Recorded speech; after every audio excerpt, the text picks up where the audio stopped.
Mu mwaka wa 2007 Umurage Communication for Development nibwo yasohoye ikinamico yayo ya mbere yakunzwe na benshi imenyekanye ku izina ry'Umurage ukwiriye u Rwanda.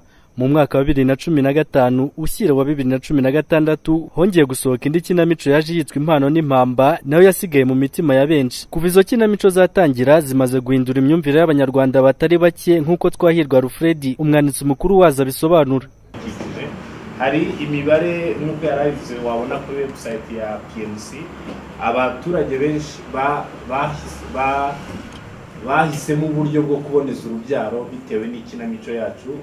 Ubushakashatsi bwagiye bubigaragaza imibare yagiye izamuka.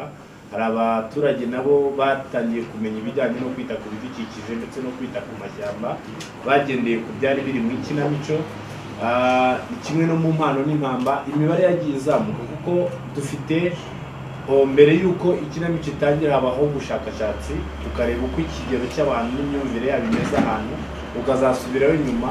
Twagiye rero tubona ko hari byahindutse haba mu bijyanye ndetse n'ubuzima bw'imyororokere haba mu mujyi.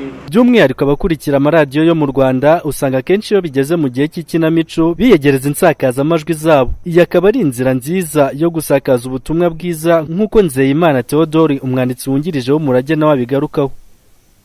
Niba ushaka ko abantu bazakumva bumwe mu buryo bwatuma ubageraho vuba, koresha ikinamico. Ishobora kuba ari ingiyi ndende y'isaha imwe cyangwa amasaha abiri, ariko ubu buryo bw'ikinamico zisa naho zimara igihe kirekire bukaba bwaragaragaye ko bufasha cyane nanone guhindura. Kubera iki? Kubera ko ufata umuntu ukamuha message atwaye, ukamuha ubutumwa atwaye, none hakamarana n'abantu igihe ku buryo agenda anyura mu bibazo nk'uko yabivuze. Abantu bo bumva ko ariho, ndetse niyo tugiye kuri tele barakubwira bati uyu muntu murimo muvuga ameze nk'umuntu utuye hariya hakurya y'ishyamba, ameze nk'undi muntu utuye hano hepfo, ku buryo babumva ibyo turimo dukora babigereranya n'ibirimo kuba.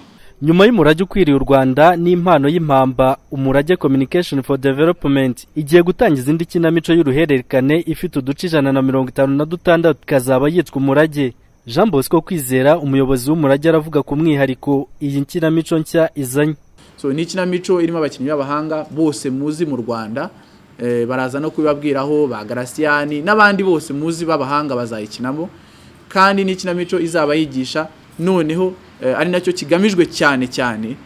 Iyo kinamico izibanda ku ngingo enye z'ingenzi arizo guharanira uburenganzira bw'umwana, kurwanya ihohoterwa rishingiye ku gitsina, kwigisha ubuzima bw'imyororokere ndetse n'imirire myiza. Ikazatwara angana n'ibihumbi 943 by'amadolari, akabakaba miliyari 1 y'amafaranga y'u Rwanda mu gihe cy'imyaka 2. Jules Sugira, Contact FM, i Kigali.